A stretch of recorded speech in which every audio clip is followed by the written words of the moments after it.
Weaponization of government. We hear that term a lot. It's become popular recently, particularly in conservative media. Weaponization. What does it mean, though? We say these things. It's worth pausing to define what we actually mean when we say them.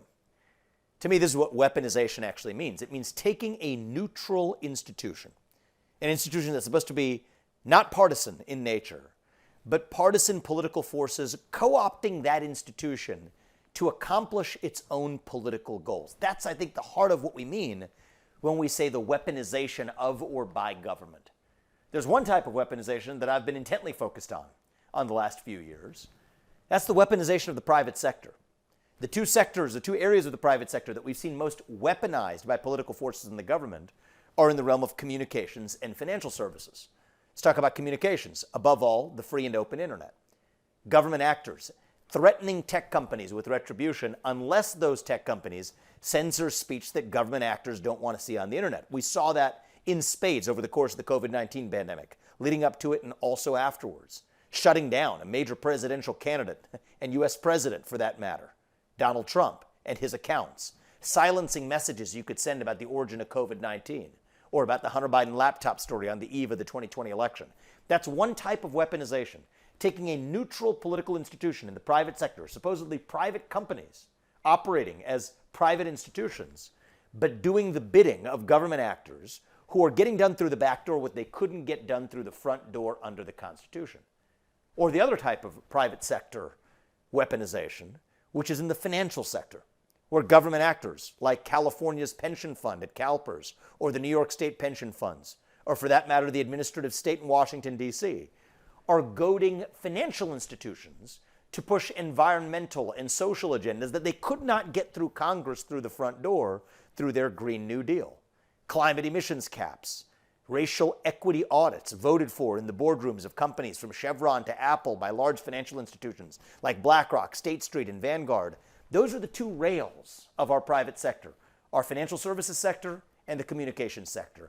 And both of those have been weaponized by the government. Those are neutral institutions that the government has co-opted to advance partisan political goals. That's one type of weaponization. And then there's the type of weaponization that we're talking about, of the weaponization of the government bureaucracies themselves. And it's worth drawing the distinction because there's different solutions for each. In the first set of weaponization, the first category, the right answer is just competition. We need Elon buying Twitter to provide a competitor to Meta and to Google. As soon as he's done that, we've seen the censorship policies roll back at those other institutions because that's what competition brings. That's why I founded Strive, to compete against BlackRock and State Street and Vanguard. Since the time that I founded Strive and Strive's initial even young life as a company, we've seen BlackRock and State Street and Vanguard begin to roll back their policies. That's the actual way that we drive change through the weaponization of the private sector, is through competition. That requires brave entrepreneurs to step up and endure the consequences. But that's one problem with one set of solutions. That's different from the weaponization of government institutions themselves. And here we have neutral or supposedly neutral bureaucracies like the FBI, the ATF, the CDC, the U.S. Department of Education, the DOJ, the three-letter alphabet soup in Washington, D.C., the list goes on, that have been co-opted by partisan political forces that use the veneer of nonpartisanship in the bureaucratic state to advance agendas, again, that they could not pass through Congress. And the reason it's worth drawing that distinction is here the solution is different. A lot of Republicans believe that the right solution is to reform these agencies. Fire Christopher Wray, they might say, missing the ultimate point that if you fire Christopher Wray, you're just going to get James Comey 2.0. These institutions cannot be reformed, and because they're part of the government, they don't lend themselves to competition because there's only one government in the United States. The right answer here is no longer to just incrementally reform those institutions. We have to be willing to step up and shut them down. It's easier said than done. When push comes to shove, a lot of conservatives get cold feet. There's a lot of practical reasons why that could be difficult. And it's easy to sit around here and say that, oh, the right answer is to cut just the right amount. We don't know what that right amount is. The question is, what risk are we willing to take? One risk, and it's the risk we've been taking, is avoiding cutting too much. Cut a little bit, see if you can reform it. That doesn't work. You cut off one head of an 8-headed hydra, it grows right back. We've learned that time and again. We live in a moment where we have to take the other risk, the harder risk. The risk of cutting too much Not just cutting the fat, but cutting some muscle as well. That's a real risk we have to be willing to take if we're to actually reform. It's because not going to be reform, to gut the very institutions that have been weaponized by partisan actors. That's what it's going to take. Shutting down those massive bureaucracies. It's not something that conservatives have done a great job of over the course of the last 20 years. But the future of the America First movement depends on restoring a government where the people who we elect to run the government are the ones who actually run the government. What we've seen in the last 10 years is now a merger between those two forms of weaponization. The weaponization of government agencies, which are in turn the agents to actually weaponize those private sector institutions to create a new form of fascism in this country. That's what Mussolini called fascism, the merger of state power and private power to together accomplish what neither one could alone. That's where we are today.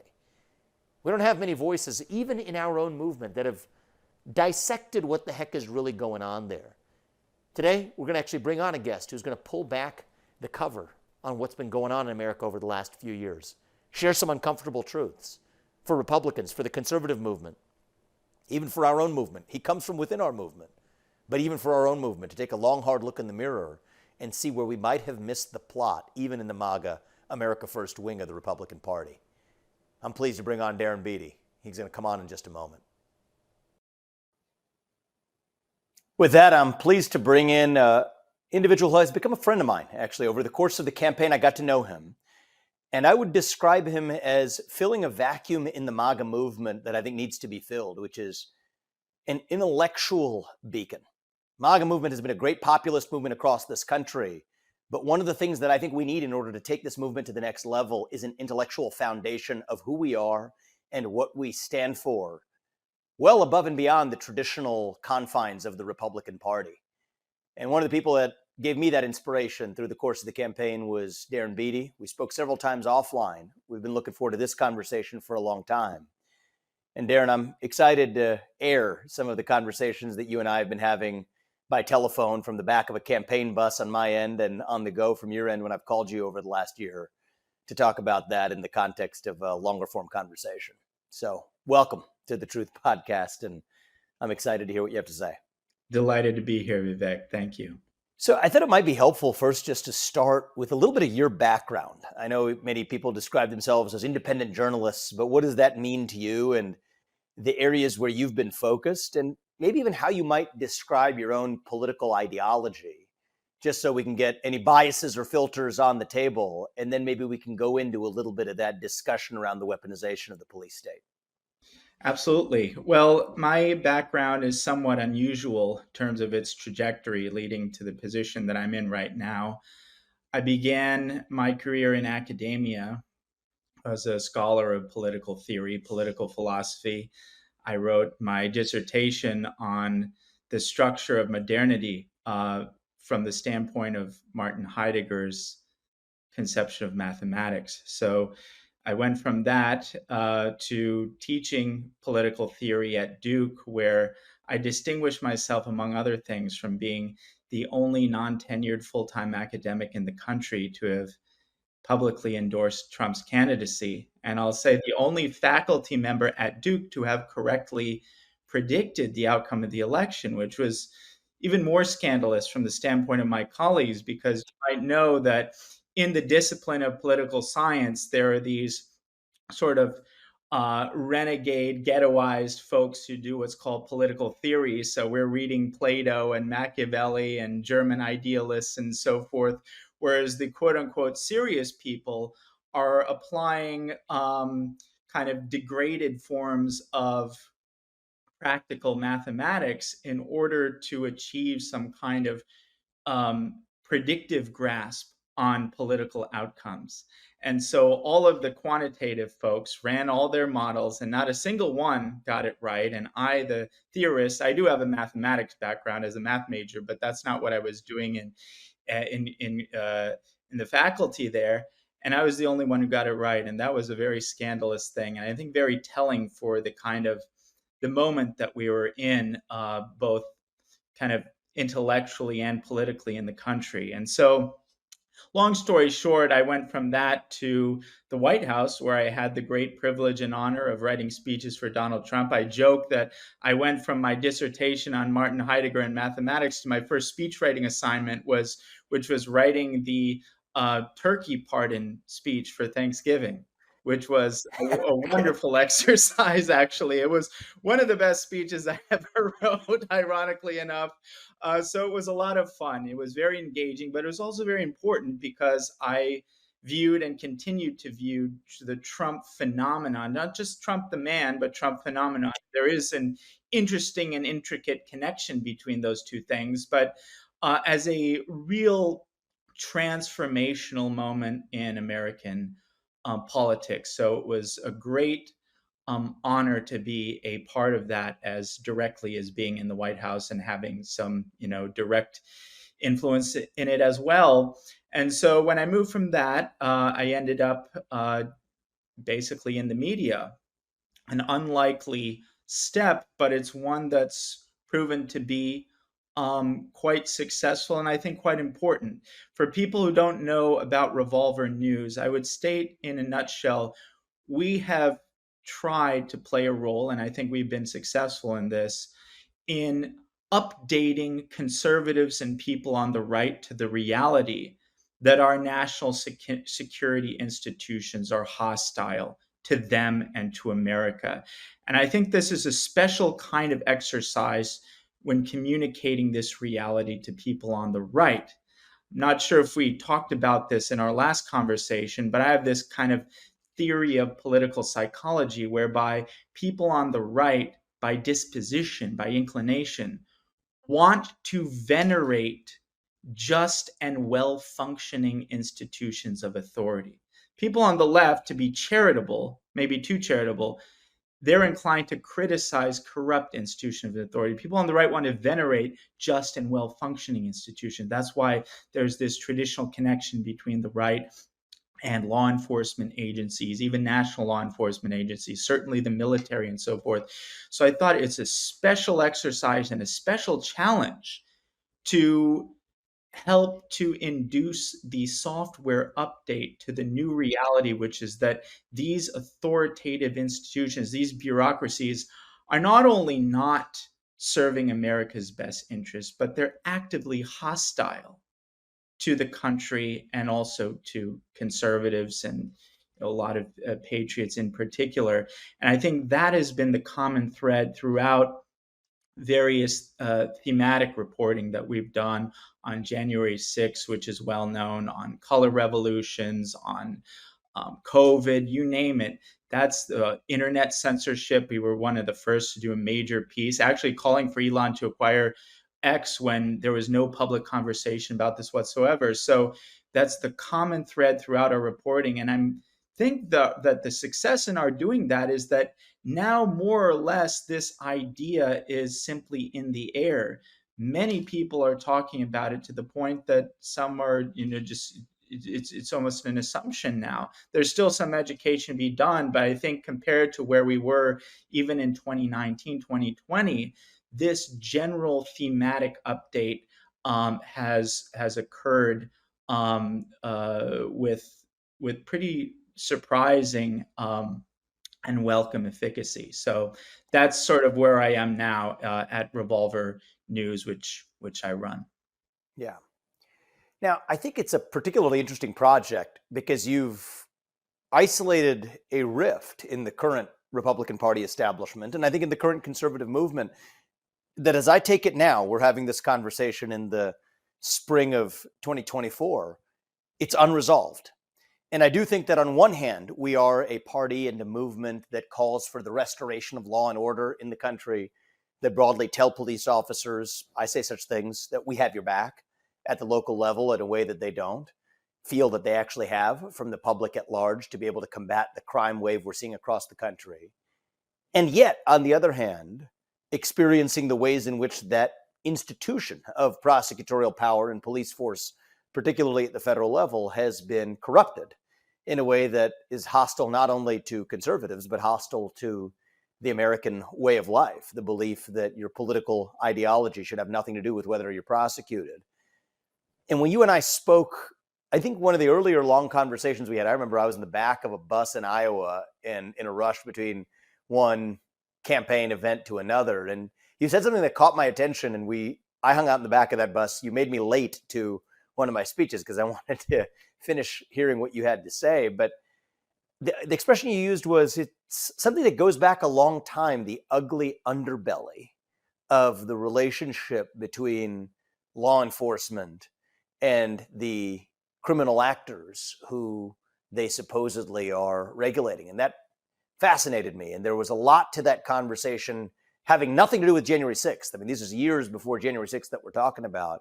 And I thought it might be helpful to walk through that story from what began as a left-wing progressive concern about a J. Edgar Hoover-led FBI to the concern that you have about the prosecutorial and police state today. Indeed. Well, it is a fascinating and instructive history for a number of reasons, because I think it helps to illuminate the active question today as to whether and what extent a kind of political alliance is possible with a certain quarter of the left that now finds itself kind of politically homeless, given what the left has become and the merger between the left and all these security bureaucracies that traditionally the left had critiqued. And that's just one reason it's relevant. There's a lot of other reasons that we should understand the history. In fact, with all these committees that you're seeing in Congress to, investigate the weaponization of the federal government with the Twitter files and so forth, and they're doing a lot of good work. And before these came into being, there was a lot of talk, and Revolver, but also other places, about what are the historical antecedents to something like this that could kind of condition our expectations. And a lot of people talked about something called the Church Committee, which arose in the 70s. And it's recently become relevant because sort of FISA, in a way, grew out of that, and a lot of different things grew out of that. But basically, this is a major investigation of the corruption of our security establishment, the CIA, the FBI, and others. And I think a lot of these sort of storied events of conspiracy lore, like MK Ultra and these things, kind of came to light through this general process. And there are a lot of reasons to be skeptical about it. There are people say, well, the outcome was not sufficient or satisfactory, but it was a real public clearing, and kind of account of the abuses nonetheless. So if we kind of grade on a curve as to what is actually, possible, it could be considered somewhat of a success, a qualified success. But here's the important thing. The configuration of power in the country was very, very different back then. There was actually divided government. Now, when we talk about divided government, not we, but when you hear it in the media or from the commentariat, it's usually the context is a much more superficial one, referring to, Democrats control Congress and Republicans the White House. Some people use divided government to refer to that. Others will refer to the different branches of government generally. But I don't really consider those things relevant to divided government. What divided government really is, in the meaningful sense, is that different factions of power control the different institutions of power. And what you had in the 70s was the right, and keep in mind, the right at this time was very much the Cold War inflected right. And basically, a lot of the architecture that we see now applied against American citizens, the color revolution architecture, a lot of this stuff finds its origins in this sort of Cold War right-wing movement. In fact, even under Reagan, a lot of these organizations now that are so problematic, causing so much trouble, National Endowment for Democracy all the way down, these are sort of creatures of that were supported by the right, because the idea was these would be the regime change and influence mechanisms in order to project our power and ideology globally to win the Cold War. So there was the Cold War, right, and that was sort of the determining factor there.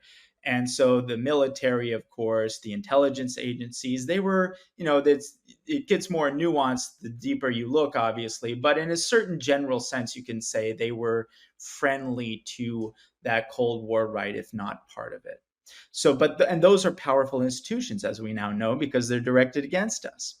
And on the other side, you had, no surprise there, you had the media, you had the academy, you have the culture in terms of like musicians and things, entertainment industry, I guess you could say. And so it was a real division, because you had a real division on these critical issues across institutions that had real power. And so because there was a division, church committee was able to happen because it had the anti Cold War right, had the support of the media, the entertainment complex, and so forth, academia, and those were powerful institutions, to some degree, the legal academy, even back then. And so there was a real chance for a reckoning in a way that, unfortunately, now I think would be challenging and perhaps next to impossible, because perhaps part of the legacy of that church committee accounting of things is that the national security establishment realized, geez, we can't really fully get away with what we want to get away with this divided power. So what if we merge with the factions that now animate and control academia and media? And, superficially it could be something, but ultimately this could be our get out of jail free card. And Yes, so to speak, yeah, and and in some cases literally so. yeah. And this is what, there's an interesting word that comes out of the Nazi Germany days called Gleichschaltung. That is a kind of homogenization, an equilibration. And that's what's occurred across all of our institutions, to the point that now every single relevant institution in the entire country is aligned and hostile to the interests of the American people. And that's one thing that I found so remarkable about Trump's victory is, in a way, it was a great stress test for democracy, because I'm talking about 2016 now, you had every single powerful institution in the country actuated against one man and his movement who only had the people on his side. He didn't have any elite institution on his side. And he won nonetheless, which is like, you couldn't have a better laboratory experiment as to whether like democracy in its, electoral sense works, because it worked in that case. They were kind of caught off guard, and they didn't have the mechanisms in place to steal it, because they didn't take it seriously for a very long time. So that unfortunately is the position that largely we're in today, in which there's this burgeoning populist movement, and more talented people are getting involved, including yourself. I'm very happy to say been involved, but there's not quite this kind of progress that we'd like to see at the institutional level. It's still basically the case that every institution is controlled by the other side, and it's very hard. You can sometimes win elections within that configuration, but it's very hard to deliver on those elections, because you're dealing with bureaucracies that are fundamentally hostile to the platforms that, in this case, Trump ran on and won on. And so Mhm. that, I think, that's a big problem. And now, as I said, organizations like Revolver and myself and you, and we've done a successful job to a degree of alerting the American population the fact that these national security institutions, these legal institutions, are hostile. So I think we're actually at, there's still room to improve, but we're in a pretty good place in terms of education. But that is combined with a very difficult place in terms of actually being able to act on the basis of that knowledge. And that's, there's this assumption that just because you know that this place is corrupt, or just because you know this thing is wrong, that, it's a trivial step to fix it, when in fact it's far from trivial. It's very difficult. And maybe 90% of it is actually the implementation. So I think that's really the area that needs to improve, needs to become more robust. And that could take some time. It could take a decade even. I wanted to hone in on one part of that narrative where, and you're telling of it, very interesting. The basic pivot was when the national security state realized that the parties holding them accountable would be less successful if they actually went on to just share some of their ideology. Right. Embedded in that is that old guard, Cold War era conservative, or at least the people who wielded power atop the institutions that were supported by that conservative movement, actually weren't fundamentally ideological in nature, and maybe still are not, right? I think that if the point is that they could easily just as well switch from their patrons of the 1970s to a new class of patrons today, when those two sets of patrons had vastly differing ideologies, that suggests that the apparatus of that national security state is actually fundamentally non-ideological in nature, but has a different objective, say something like the preservation of its own power structure. I mean, I think that's something that characterizes J. Edgar Hoover's FBI, I believe, but I think it also characterizes much of the broader national security state. Do you think that's a fair characterization? I think it's fair. Of course, once you get to this level, there's the institutions are not monolithic, and so they have That's different true. players with different animating kind of psychologies, different objectives, and so forth. I do think now there are certainly genuine believers. I think there's this tendency to think everything this kind of cold Machiavellian power considerations. And the fact is, there there are very few people like the cigarette smoking man from the X Files, if I can use a reference, if anyone. And a lot of the stuff we've seen of these, ideological radical types in this CIA and other agencies, that's a real thing, just as it's a real thing in these tech firms. Usually at the lower levels, the middle management and so forth, you have these true believer types, and they tend to get their way because they're the loudest and most vociferous about things. So that's a component, but also obviously the kind of broader logic of any bureaucracy is to preserve its own existence and power. And that is not, that's not coeval to the question of ideology. That ideology can come and go. And then there's an additional consideration, which is these organizations to some degree would still imagine themselves to be advancing American interests. The only question is, what are the interests that actually, what's the interests of America? Because it used to, advancing in interests of America used to mean one thing. Now you can advance the interest of America by promoting, drag queens, or the ideological aspects of it through, USAID or all these various other NGOs. And we could say that's ridiculous. You're not promoting American interests, when in a certain perverse way they are, because this has become the de facto national religion and national ideology. And in certain intricate ways, what we would call wokeness is not just stamped on top of American power projection, but is part of the methodology of American power projection. And that's somewhat of a separate conversation, but they're intertwined more intricately than people think. And so Yep. we can't simply dismiss this idea that all of these NGOs and organizations that, promote groups like Pussy Riot to undermine Putin, or complain about gay rights in Russia in order to undermine Russia, or complain about the Uyghurs in China. There are all these different ways that we kind of merge versions of narratives that could be considered woke, or involve kind of victim oppressor dynamics and really exacerbate pre-existing ethnic and gender cleavages in other societies.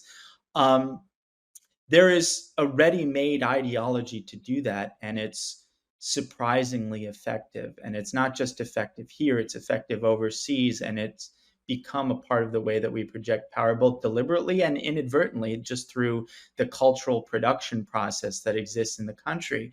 And so it can't simply be dismissed to say, oh, these people promoting all of this degeneracy overseas, they're not working in America's interests. When, I mean, to put it most provocatively, it wouldn't be entirely absurd at this moment to say that the power and prestige of wokeness globally is very much connected to the power and prestige of America geopolitically and globally. So, and that's also a very uncomfortable reality for conservatives and for America First people. We want to put America first, but what does that mean? Do we privilege an American company that supports BLM over a foreign company that's politically neutral? Is that being America first? So it presents us with a lot of very kind of difficult decisions in that respect, because in many ways America has become this corrupted uh, creature. And it's not simply just, oh, it's just one party, or it's, oh, this, or oh, that. It's more deeply connected to the nature of what America's become. I think that that's a powerful question you ask.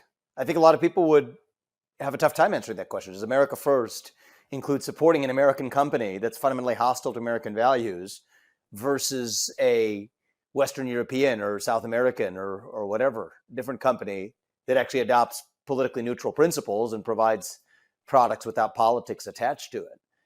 Or even I to think put it most provocatively, something that people call Chinese. There's been this, crusade against TikTok, and I'm not a big fan of TikTok. I don't really use TikTok. I know some people use it effectively, and it's great, and they're using it for, patriotic causes. And so if they're successful in doing that, I support that. But the larger point that I've always kind of adopted, and I think you're sympathetic to this at the least, is that TikTok is largely a distraction. TikTok is by far, it's not by a long shot the most censorious tech company. And the censorship that does exist at TikTok is not at the behest of CCP officials, it's at the behest of the American part of TikTok, the American executives for TikTok, who are forcing it to cater to the political sensitivities of America. When they call for TikTok to ban Andrew Tate, it's not China behind that. Not the Chinese don't care about that. So, and also the point that, again, is that it's kind of a distraction.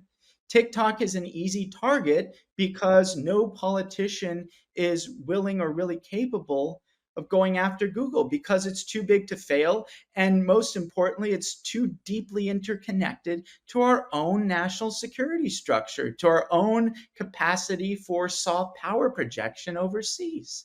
So TikTok is kind of the consolation prize, but it's a cheap consolation prize. So again, it's like we wanted to correct all of these tech companies, but at the same time, we have to acknowledge these are crown jewels in many cases for our ability to project power and influence overseas. And so there's this double-edged sword.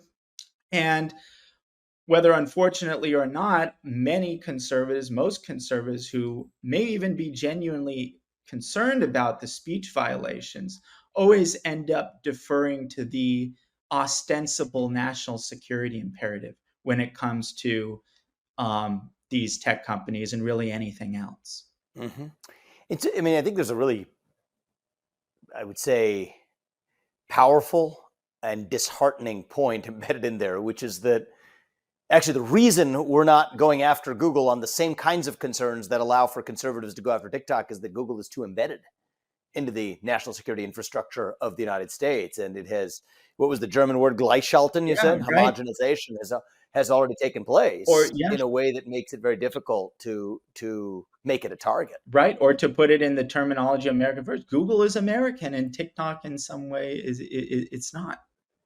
So, and even let's pull on that thread a little bit more to bring it full circle of what actually is in the American interest. If you look at the greatest form, I believe, of internet or social media company that has protected Chinese interests at the expense of US interests. So I'm not talking about woke interests here. Let's isolate to the US versus China dynamic. That has gone out of its way to engage in censorious behavior, interfering with platform communication to promote the interests of the CCP. Without doubt, it was the existence of social media companies that censored any speech suggesting that the COVID-19 virus originated in a lab in China. That was systematically suppressed. You were unable to send direct messages. You were shut down from posting videos on places like YouTube, owned by Google's parent company, Alphabet. And that was, I think, probably the greatest form of protection the CCP has received by tech companies in the US and around the world as a consequence of censorship. Now you look at which companies were doing it. It actually were the US tech companies, Right. more so than TikTok or any other, Right. which raises a difficult question. Right. What happens when the so-called American companies who are the products, who are the recipients and the beneficiaries of pro-American policy are the ones that are anti-American in their effect? And I think we, in our movement right now, are left with, at best, a tongue-twisted pause in how we respond to that. That's where we are, which is why I think we need to backfill that vacuum of an intellectual edifice of our movement. So I guess you're the person to ask. I introduced you as somebody who fills that vacuum. What would your answer to that question be? Well, we're circling around something that's very important here with your example with the censorship of the Chinese origins of COVID. Timing is everything when it comes to censorship. You see this pattern many times of some critical issue being censored when it's really important. Only several months and sometimes a year later, everyone else comes around and all of a sudden they're talking about it and it's okay. I think the inflection point there was at a certain point, Jon Stewart, who is basically a court jester of the regime, he came out and he said, yeah, it's Chinese origins COVID. This was, of course, after Trump had left office and everything. Then it was okay. You see this in other contexts as well. And then people say, oh, see, well, maybe they were a little bit late. And usually, I hate to say it, but in many cases, a lot of conservatives, we can be such cheap dates at times where all you need is someone like Jon Stewart to say it a year after when it doesn't even matter. And then everyone's saying, oh, wow, this is amazing. I see this all the time, by the way. You see this. Thank you for saying it. It irritates the hell out of me. I'll be very honest with you. Because I think right now people get to cheer once it's become what the cool kids actually say anymore. The anti-woke stuff that now billionaire businessmen get to spout off about and feel good about themselves when 2 years ago they didn't have two stones to be able to stand up and say one of the same thing. Exactly. You actually make a good point, is timing is everything with respect to what these people are doing is arbitraging that timing a little bit, right? Because if they're 2 years later, then it's just banal, but they're arbitraging the timing when it feels like it's actually countercultural to say it, when in fact it is actually completely irrelevant to say it in the first place. Well, the logic of the timing gestures toward, I think, an even more important point. Let's look at the COVID example specifically.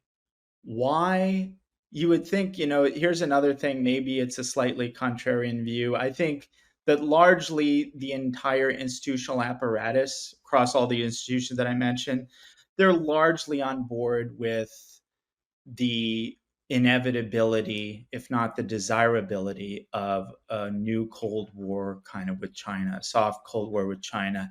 I know there's a lot of stuff in conservative media about, Beijing, Biden, and there is stuff like that. There is, cheap corruption, but at the kind of level of institutional logic and movement, there's pretty much across the board consensus that there's going to be some kind of soft Cold War with China. And so there's no real reluctance to go after China, to undermine China from that perspective. This was a little bit different. And the reason that the apparatus that now, of course, it's very easy, even welcome to talk about China and COVID, because of course that distracts from the fact that China didn't hold a gun to our heads and say we needed to lock down our whole country. So it's a convenient distraction for the regime to focus on China, China, China. Well, China didn't, force us to shut down our whole country. unnecessarily. That was our political leaders and decision makers. So how much better to point the blame at China, just like the TikTok thing versus Google. But there's a reason they couldn't do it then. And that was Trump was president and he was blaming China. So they couldn't be seen to embrace the China theory because that would be a capitulation to Trump. And this and the what we can extrapolate from this is a really important point that I've been kind of just developing in various conversations. Our domestic political polarization is so extreme that in the deepest and most meaningful sense, America does not have a foreign policy and cannot have a foreign policy. Because let's take the COVID example. In that example, the deep state, I believe, is more or less on board with this Cold War against China. They didn't lean into it then because Trump, to them, is far more of a threat and a danger than any foreign adversary.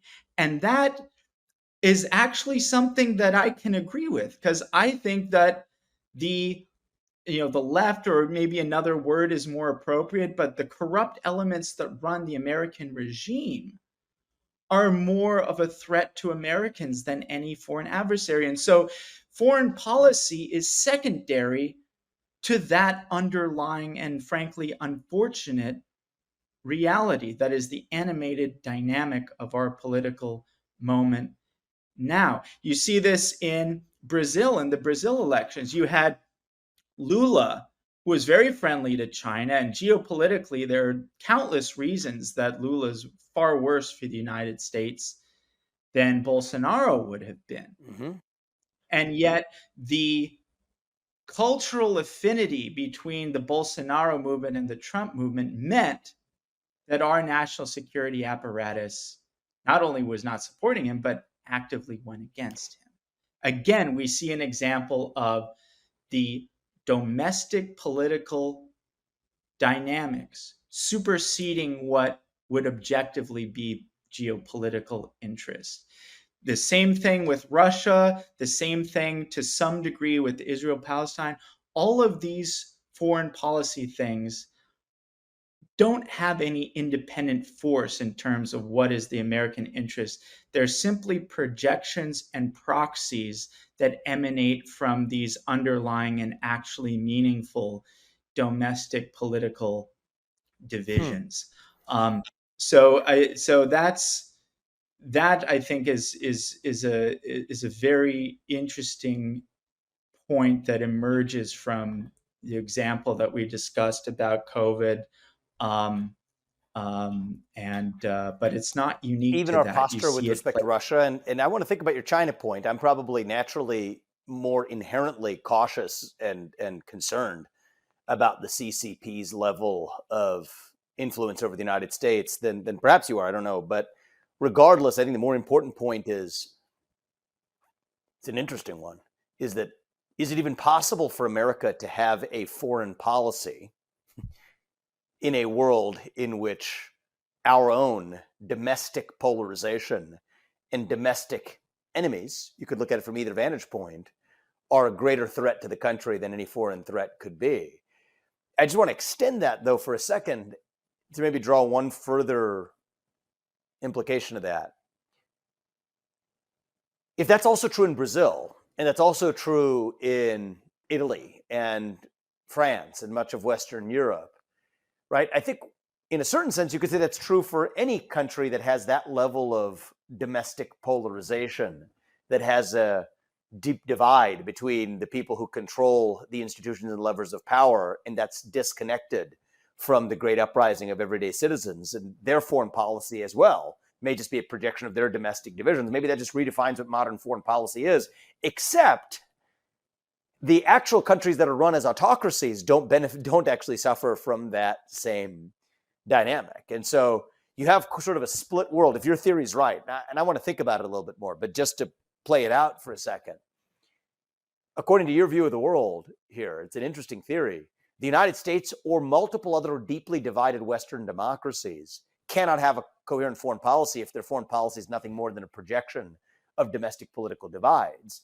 And yet countries without a meaningful domestic political divide within their government, largely because they're run as autocracies, can have a coherent foreign policy, then that actually creates a pretty obvious prediction of who's going to be more successful geopolitically in seizing and wielding power. Is, if you believe countries that have a coherent foreign policy versus countries that don't are going to be systematically more successful in aggregating power, then that's the prediction you would make for the next 10 years against that backdrop. Is that sort of the natural consequence of your nascent, incipient theory here? Across that variable, yes. I think there are countervailing variables and disadvantages to, places like Yeah. China, Russia, and so forth that would have to be weighed against it. And so in the end, I think the United States is actually, again, it's another kind of counterintuitive position. I think the United States is in a horrible position in terms of a lot of factors baked into the cake: quality of life, living conditions, a lot of factors that frankly are, according to studies, but you don't even need studies, that are very basic to human happiness and flourishing. America is just disastrous and becoming more so on these. But I think because those are so relevant to people's kind of emotional concerns and psychological needs, people maybe overly extrapolate from that to saying, America geopolitically is doomed, when we don't recognize that it's a relative race. We can be doomed, but still doing better off than others. And there are a lot of, Russia has a ton of problems. Russia's not even shouldn't even be part of the conversation in terms of where they are geopolitically. Putin has punched well above his weight, but they don't really have an economy. There's a lot of China's a different matter, but even then, they have a lot of problems, and we have a lot going for us. And the structural things that are still in place can be expected to continue for a lot longer than people might think. I think one of our most interesting and important pieces was, we did a piece on why the US dollar is going to be king into the indefinite future. Whereas I know that it's a big conversation now, people saying, oh, dollar will be unseated, China will unseat it. I don't anticipate something like that. So there's a lot of factors involved. I think the most pressing one, though, is not America's geopolitical position. It's that America's geopolitical position has never been more radically divorced from the flourishing of the American people. There's a complete disconnect. And so, yeah, we can remain the global superpower, but if the standard of living is getting crappier and crappier, if our cities are becoming disgusting embarrassments, if people can no longer easily, form families, and all these kinds of things that are, central to human happiness and flourishing, total cultural dysfunction, then so what? It's like, and so, and that's the thing that I think a lot of these national security bureaucracies is they count the ledgers. I know some of these types, and they think of it as almost as just like a board game that they're playing with the other countries' intelligence agencies.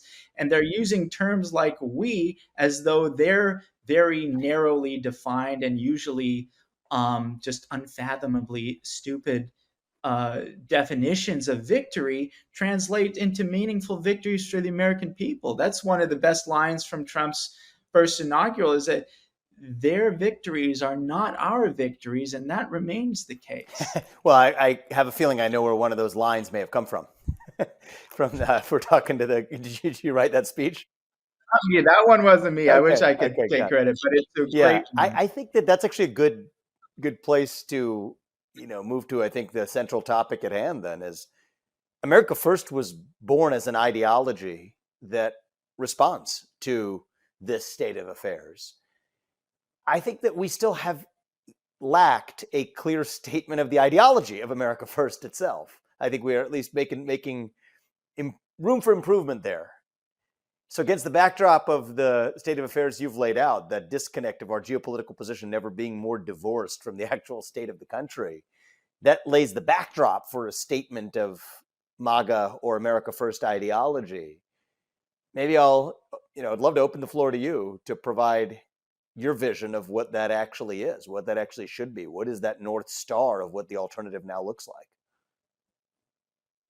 Yeah, it's very hard because, America first, the phrase kind of takes conception of America for granted, but America is transformed in so many fundamental ways. I think a lot of those ways are baked into the cake such that it's really difficult. It's less of a problem formulating it as something that can be successful for the purposes of retail political consumption as a um, as in terms of political speeches and political rhetoric, but in terms of the reality behind it, that's a much more difficult question, because there is no this kind of fixed America and we're taking it over, it's taking the country back, and these kinds of things. It's um, we're kind of on the margins, and America is currently controlled at the institutional level by these kind of nefarious forces, and simply recognizing the dysfunction of that um, is not enough to replace it. And again, I pointed out earlier in the conversation, I said we're in a state of pretty good education, but you know, before there's education, or at the early stages of education, there's this false assumption that merely knowing a problem is sufficient to address it, when that's very far from the case. So I would start with things like America first. What does that mean? Well, for one, it means we can't have this embarrassment that's happening through the DHS of just illegals flooding into the country. And that can't be the case for America first. It can't be the case that the cities are an embarrassment. San Francisco, our cities should be crown jewels. They're no longer crown jewels. They're disgusting embarrassments. And the only time we ever fix them is, she came to visit, and I think Newsom cleaned up San Francisco. Well, we could either have she visit more Yeah. often, or maybe, clean it up ourselves without she visiting. We've seen some examples. It's hard, again, it's hard to emulate. You can't simply emulate Bukele because we're running up against things that he wasn't. The stakes are different in America. That's the other thing, is people point to examples of Hungary and these other places, and I fully celebrate and appreciate what these people have done. But the closer you get to the center of power, the higher the stakes are and the different the game is. I say the game is like when you talk to the mountain climbers and they climb up to Everest and they're in the death zone and they're getting frostbite. The way that the body addresses this thing is it sacrifices the extremities first because they don't matter as much. So these political success stories we're seeing are and the extremities, whereas America is the crown. America is the beating heart. That's what the body is going to protect. In this case, the body being the conglomeration of all the stuff we don't like that's coming from America. That's why the stakes are the highest here, because it's for all the marbles. And so it's not the same game as something that you see in Hungary or something that you see in even Brazil or any other place in the world. So so it's one of those things. There's really no easy answer to it. There are a lot of kind of politically successful answers, but as an honest reckoning, it's a very, very difficult position to be in, and it takes a lot of time to go through it step by step and build something that is durable and can actually live up to the high stakes that I'm speaking of. Yeah, I think you paint a bleak picture, but I think it is bleak in a way that is devoid of the fake, cheap optimism that political leaders in both parties will conveniently peddle when they're trying to advance their own chosen goals. And if we want to see truth, I mean, this podcast is about seeing the Well, truth. I do want to say You paint that something picture. about that, because there's this there's this term called black pilled, which basically means like dark or pessimistic in the others. And sometimes people say, oh, this is black pilled. I don't mean it as that. And I think if people, the take home message is the black pilling, then I fully endorse kind of more optimistically inflected rhetoric in order to avoid that. But to me, what's far more demoralizing is operating on the basis of delusion and self-deception. I think it's far more invigorating to say, okay, here's the actual challenge, here's the actual situation. It's not hopeless. It requires um,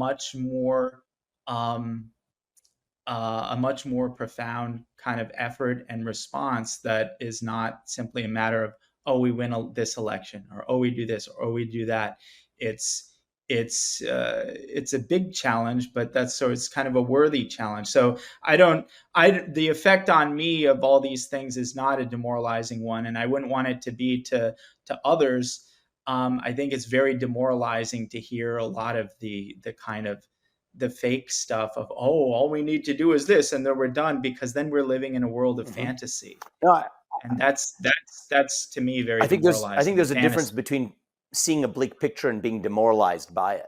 I think we can be heartened Right. to know for once we're actually seeing the truth. I think people have been systematically demoralized by the addiction to a short-term mirage that never was. And even for traditional Republicans, put that aside, even for the America First movement, it's easy to say things like our policy is to put the interests of this country first over anybody else. I've said things like this in the campaign trail. I mean them, but that part's easy.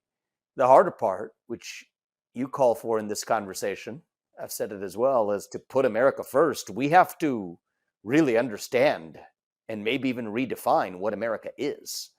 Right? You can't put America first without knowing what America is. And that's what certainly I mean when I say we're in that kind of 1776 moment right now. But Yes. Therein lies the heartening side of it. What a special time that was to be alive in 1776.